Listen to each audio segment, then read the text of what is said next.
Indonesia memang tidak kekurangan talenta-talenta muda.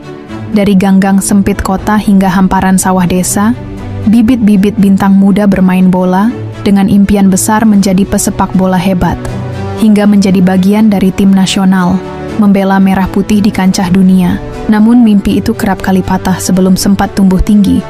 Tak sedikit dari mereka yang sempat mencuri perhatian dalam turnamen usia muda. Tetapi, bakat-bakat muda yang digadang-gadang sebagai calon bintang justru mogok di tengah jalan. Nama-nama mereka dieluk-elukan sesaat, namun perlahan menghilang dari radar. Dan kali ini Mimin akan mengupas 3 pemain yang dulu pernah digadang-gadang akan menjadi bintang sebelum akhirnya redup di tengah jalan. Siapa sajakah mereka? Berikut 3 pemain yang dulu digadang-gadang sebagai calon bintang, namun mogok di tengah jalan.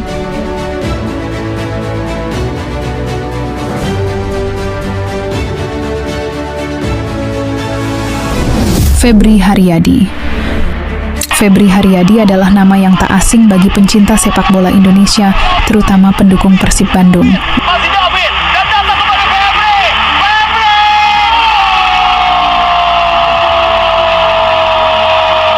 Lahir dari Akademi Persib Bandung, kecepatan dan kelincahannya di sisi sayap membuatnya dilirik pelatih untuk debut di tim senior Maung Bandung.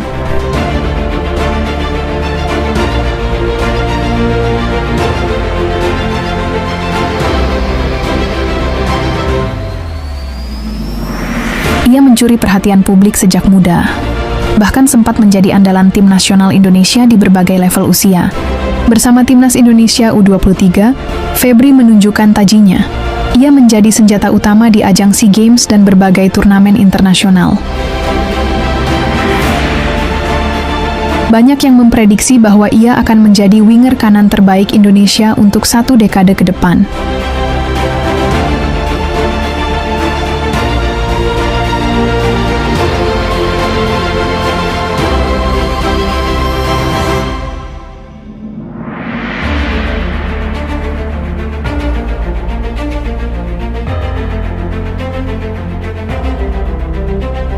Namun, seiring berjalannya waktu, sinar terang Febri perlahan meredup. Kini, di usia yang semestinya menjadi puncak performa pesepak bola, Febri justru terlihat kehilangan arah, cedera yang datang silih berganti, performa yang inkonsisten, serta tekanan besar dari ekspektasi publik mulai membayangi langkahnya. Di Persib, ia tak lagi menjadi sosok kunci seperti dulu. Beberapa pelatih bahkan lebih memilih pemain lain yang dianggap lebih stabil dalam kontribusi di lapangan. Banyak yang menganggap Febri sudah habis. Namun setelah melewati masa-masa sulit akibat cedera, nama Febri mulai kembali di skuad Maung Bandung. Kini, Febri perlahan-lahan mulai menunjukkan sinarnya lagi. Dan kita doakan saja, semoga Febri bisa kembali ke performa terbaiknya.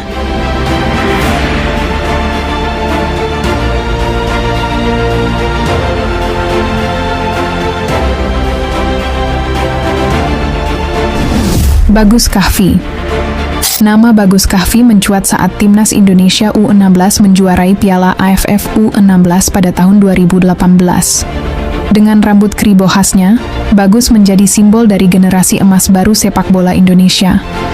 Gol demi gol ia lesakkan dengan mudah, dan publik langsung menaruh harapan besar pada pundaknya.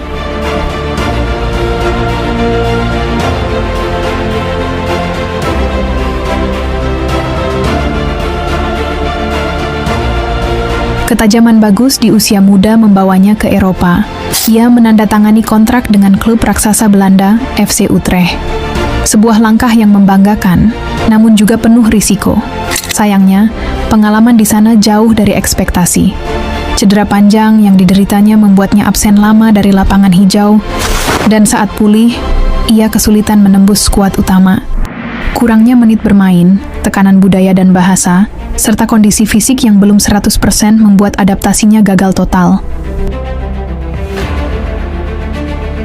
Setelah beberapa musim yang mengecewakan, Bagus akhirnya kembali ke Indonesia. Harapan besar itu kini hanya menjadi kenangan. Bagus adalah simbol dari ambisi yang besar, namun mungkin belum dibarengi kesiapan mental dan fisik untuk bersaing di tingkat tertinggi.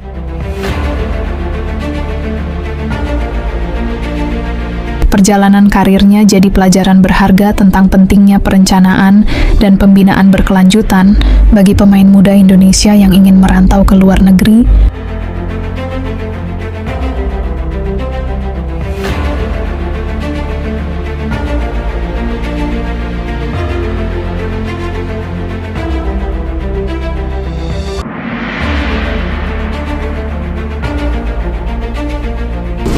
Rivaldo Todd Ferre.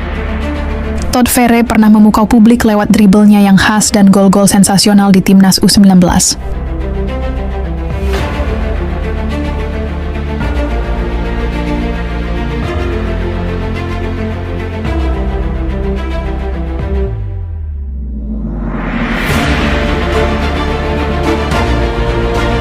Salah satu momen penampilannya yang memukau, yaitu saat ia mengacak-acak pertahanan Timnas U19 Qatar pada ajang Piala Asia U19 2018. Kala itu Timnas U19 sempat tertinggal dengan selisih 1-6. Lalu Todd Ferre datang dari bangku cadangan hingga mencetak hat-trick luar biasa yang memperkecil kekalahan menjadi 5-6.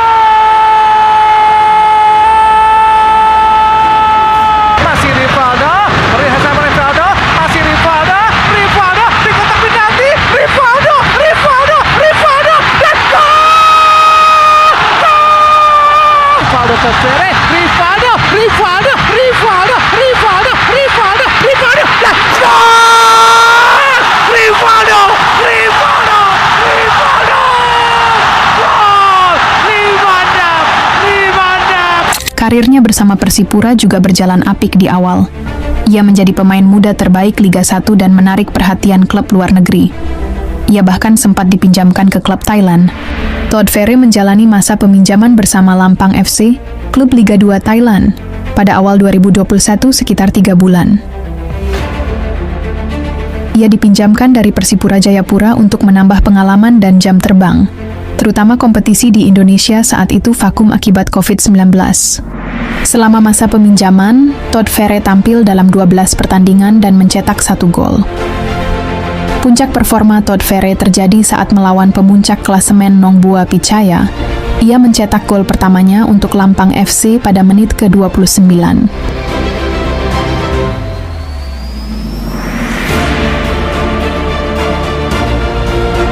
Namun setelah itu, alih-alih naik ke level berikutnya, performanya mulai menurun. Todd Ferre kesulitan menemukan konsistensi dan stabilitas permainan. Kepindahan klub demi klub, serta absennya dari panggilan timnas senior dalam beberapa tahun terakhir, membuat namanya kian tenggelam. Tak sedikit yang bertanya-tanya, kemana perginya Todd Ferre yang dulu dielu-elukan sebagai masa depan sepak bola Indonesia? Todd Ferre adalah contoh betapa sulitnya mempertahankan kualitas dan determinasi dalam dunia profesional yang keras. Talenta saja tak cukup.